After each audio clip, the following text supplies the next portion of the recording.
ನಮ್ಗೆ ಕೇಳೇ ಇಲ್ಲರಿ ಅವರು ಅನ್ನುವಂಥ ಮಾತು ಮಾತಾಡೋದು ಸಾಣದಲ್ಲ ಅದು. ಯಾಕಂದ್ರೆ ಗಡ್ಕರಿ ಮಹಾ ಬುದ್ಧಿವಂತರು, ಸದಾ ಮುಗುಳ್ನಾಗೆ ಉತ್ತರ ಕೊಡುವಂಥವ್ರು.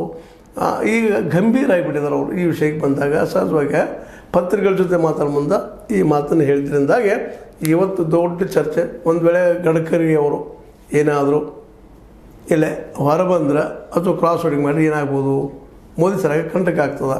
ಇದನ್ನು RSS ಸಹನ ಮಾಡ್ಬೋದಾ ಅಂತೇಳಿ. ಯಾಕಂದ್ರೆ RSSಗೆ ಕಾಂಗ್ರೆಸ್ ಮತ್ತು ಇಂಡಿಯಾ ಗಠಬಂಧನವರು ಅಧಿಕಾರಕ್ಕೆ ಬರೋದು ಬೇಡ ಆಗಿದೆ. ಅದಕ್ಕೆ ಅವ್ರು ಭಾಳ ಮಾಡಿ ಒಂದು ದೊಡ್ಡ ಪ್ಲ್ಯಾನು ಮಾಡ್ಬೋದು. ಇಲ್ಲಂತಲೇ ಇದು ಹೊಸದು ಈ ಚಿಂತನೆ ಆಗ್ಬೋದಲ್ಲೇ.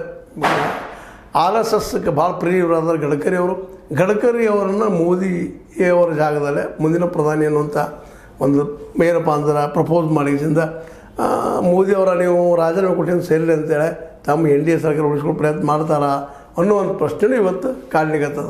ಯಾಕಪ್ಪ ಅಂತಂದ್ರೆ ಸಹಜದ ಮತ್ತು RSS ಅಲ್ಲಿ ಸುಲಭ ಬಿಟ್ಕೊಡ್ಲಿಕ್ಕೆ ತಯಾರಿಲ್ಲ.